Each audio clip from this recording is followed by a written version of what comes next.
darker the night, the deeper the secrets hidden within. आज हम एक ऐसी जगह की बात करने वाले हैं, नवी मुंबई का एक इंडस्ट्रियल एरिया।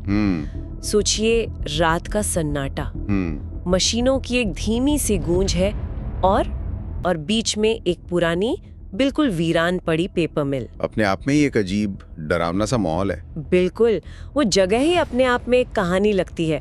और आज हम एक ऐसी ही कहानी की गहराई में उतर रहे हैं जो लगभग 40 साल से एक पहेली बनी हुई है। और हमारे पास इसका जिक्र अंधेरी कहानियां नाम की एक किस्सा गोई से मिलता है। हाँ, और कहानी है एक अनजान लाश की जो इसी पेपर मिल के एक विशाल बॉयलर के अंदर मिली थी।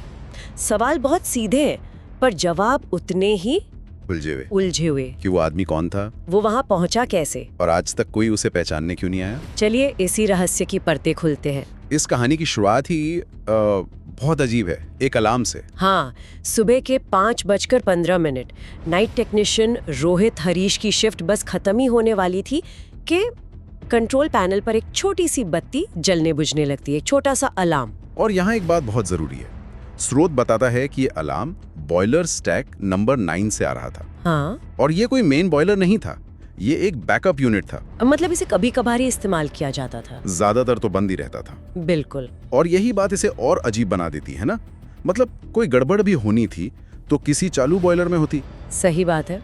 खैर, रोहित अपने सुपरवाइजर को बताता है और उस तरफ जाता है। वो पूरा एरिया मशीनों का एक जंगल जैसा था, पीली रोशनी और एक अजीब सी खामोशी। एक ऐसी जगह जहाँ दिन में तो सैकड़ों लोग होते होंगे, पर रात में वो एक भूल भुलैया जैसी लगती होगी। बिल्कुल। तो रोहित जब बॉयलर नंबर 9 के पास पहुंचा तो उसे बाहर से सब कुछ नॉर्मल लगा। वो सीढ़ियां चढ़कर ऊपर गया।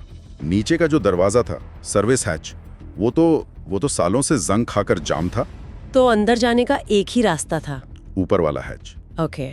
रोहित ने अपनी टॉर्च निकाली और वो छोटा सा गोल दरवाजा खोला, और जैसे ही उसने हैच खोला, अंदर से गरम भाप का एक ऐसा भपका निकला कि वो पीछे की तरफ गिरते गिरते बचा। मतलब बॉयलर चालू था? हाँ, चालू था।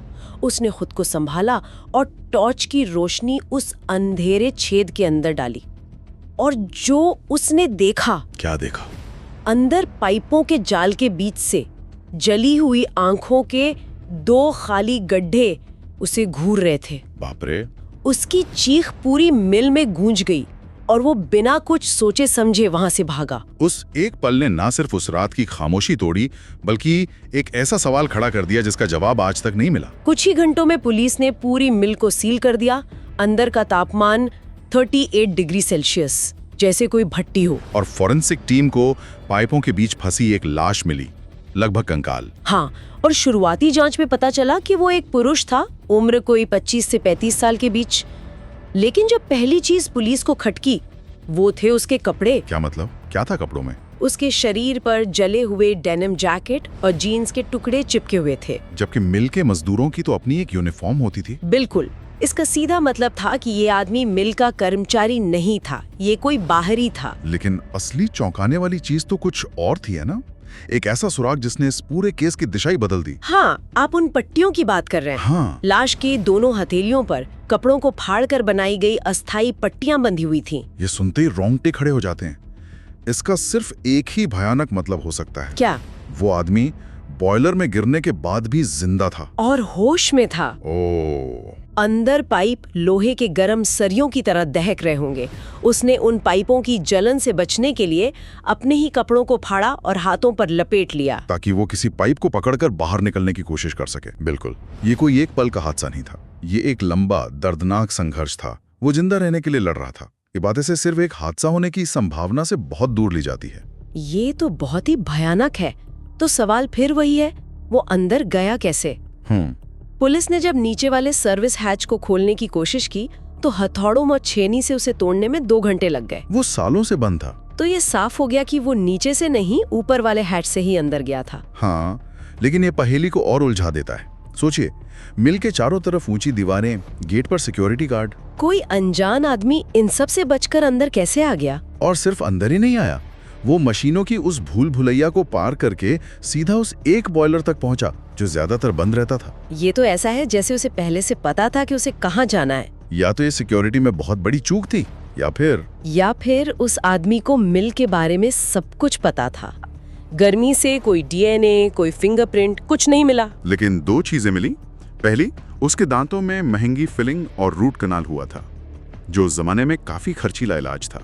मतलब वो कोई गरीब या लावारिस नहीं था, कम से कम किसी समय उसकी आर्थिक हालत अच्छी थी। और दूसरी चीज थी उसकी जेब से मिला एक जला हुआ एयरलाइन टिकट। टिकट पर कुछ पढ़ा तो नहीं जा सका था? नहीं, लेकिन उसका मिलना ही बहुत बड़ी बात थी। अब इन सुरागों को जोड़कर देखिए, एक आदमी जो हवाई सफर करता था, जिसके दांतों का इलाज महंगा था, ऐसे आदमी का कोई तो रिकॉर्ड होगा, कोई परिवार, कोई दोस्त। पर हफ्तों महीनों गुजर गए, किसी ने भी आकर उसकी शिनाख्त नहीं की, कोई गुमशुदगी की रिपोर्ट तक नहीं, जैसे वो आदमी कभी इस दुनिया में था ही नहीं। और यही इस केस का सबसे परेशान करने वाला हिस्सा है। एक तरफ सबूत हैं जो एक भरे पूरे जीवन की तरफ इशारा करते हैं, और दूसरी तरफ ऐसी गुमनामी कि उसका कोई नाम लेने वाला तक नहीं। तो जाहिर है जहां सुराग खत्म होते हैं वहां कहानियां शुरू हो जाती हैं। हाँ, और इस केस को लेकर कई दिलचस्प थ्योरीज बनी। चलिए एक एक करके इन पर बात करते हैं। सबसे पहली थ्योरी, पर्यावरण कार्यकर्ता। हो सकता है वो कोई एक्टिविस्ट हो जो मतलब मिल में तोड़फोड़ करने या प्रदूषण के सबूत इकट्ठा करने के इरादे से घुसा हो। और अंधेरे में या तो उसका पैर फिसल गया या किसी ने उसे धक्का दे दिया। इस थ्योरी में एक और बात है। हाँ, अगर वो अकेला नहीं था, अगर उसके साथ और लोग भी थे, तो शायद उन्होंने कानूनी पचड़े से बचने के लिए चुप्पी साध ली, डर के मारे। ये बहुत मुमकिन है कि वो दोस्त आज भी उस रात के बोझ के साथ जी रहे हों। दूसरी थ्योरी, आत्महत्या। ये भी कहा गया है कि शायद किसी ने अपनी पहचान हमेशा के लिए मिटाने के लिए ये भयानक तरीका चुना। मैं इस थ्योरी से ज्यादा सहमत नहीं हूँ। इसमें मतलब कई झोल हैं। एक तो आत्महत्या के लिए कोई इतना दर्दनाक तरीका क्यों चुनेगा? सही बात है। और दूसरा, इसके लिए आपको मिल का पूरा नक्शा पता होना चाहिए। कौन सा बॉयलर बंद है, उस तक पहुंचना कैसे है, ये किसी बाहरी आदमी के लिए लगभग नामुमकिन है। मतलब ये आत्महत्या से ज्यादा किसी प्लानिंग की तरफ इशारा करता है।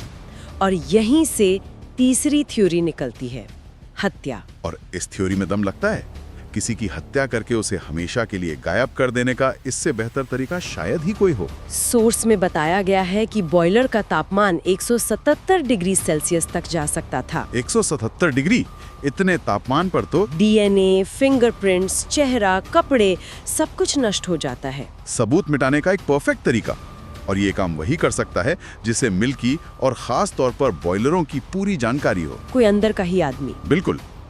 शायद वो मृतक किसी अपराध का गवाह था, या किसी लेन देन में कोई धोखा हुआ और उसे रास्ते से हटाने के लिए बॉयलर नंबर 9 को चुना गया, क्योंकि सबको पता था कि वो ज्यादातर बंद रहता है। कातिल ने सोचा होगा कि लाश धीरे धीरे जलकर राख हो जाएगी और किसी को कभी पता नहीं चलेगा।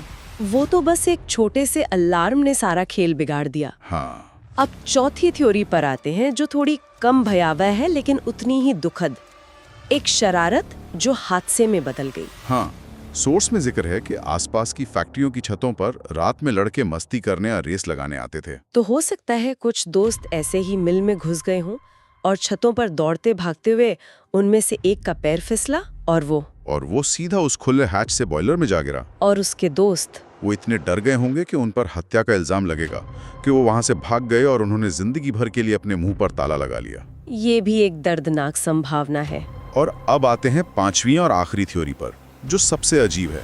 ये थ्योरी हमें जुर्म और हादसे की दुनिया से निकालकर इंसानी दिमाग के गहराइयों में ले जाती है। वो 1987 वाली घटना, हाँ, एक इंजीनियर ने बताई थी कि एक दिन एक महिला जो मिल में काम नहीं करती थी, अचानक एक ठंडे बंद पड़े बॉयलर में घुसने की कोशिश करने लगी। क्यों?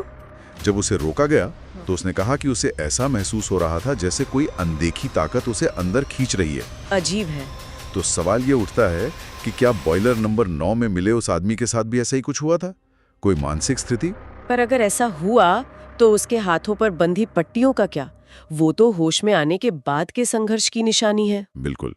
शायद वो किसी मानसिक स्थिति में अंदर गया और जब अंदर की गर्मी से उसे होश आया तब तक बहुत देर हो चुकी थी। हर थ्योरी में कुछ ना कुछ है, लेकिन कोई भी थ्योरी पूरी कहानी नहीं बताती। और शायद इसीलिए सच कभी सामने नहीं आया। आज उस बात को लगभग 40 साल हो गए हैं। वो पेपर मिल भी अब बंद हो चुकी है, एक खंडहर है बस। हाँ, मशीनों पर जंग लग चुका है और वो बॉयलर नंबर 9 आज भी वहीं खड़ा है, अपने अंदर उस राज को दबाए हुए। जाती हम सुरागों और थ्योरीज में इतना खो जाते हैं कि हम उस इंसान को भूल जाते हैं। बिल्कुल, वो कोई भी हो, वो किसी का बेटा था, किसी का भाई या दोस्त रहा होगा। हो सकता है उसका परिवार आज भी उसका इंतजार कर रहा हो। और उन्हें शायद पता भी ना हो कि उनकी तलाश का अंत उस पेपर मिल के एक बॉयलर में हुआ था।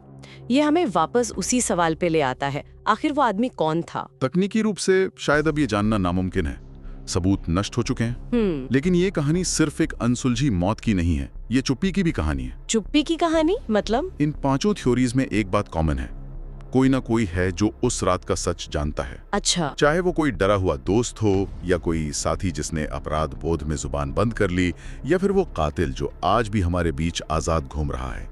किसी न किसी की चुप्पी ने इस राज को 40 सालों तक राज बनाए रखा है। तो क्या कुछ राज हमेशा के लिए दफन ही रह जाते हैं? या शायद वो दफन नहीं होते, बस जिंदा रहते हैं उस इंसान के अंदर जो सच जानता है। जरा सोचिए उस इंसान के बारे में जिसने ये राज इतने सालों से अपने सीने में दबा रखा है। क्या वो कभी उस मिल के पास से गुजरता होगा? क्या रात में उसे वो गर्म भाप और लोहे की गंध महसूस होती होगी? सच शायद कभी फाइल पर ना आए, लेकिन वो किसी की यादों में आज भी एक जिंदा अंगारे की तरह जल रहा होगा। और यही इस अनसुलझी कहानी का सबसे बड़ा रहस्य है।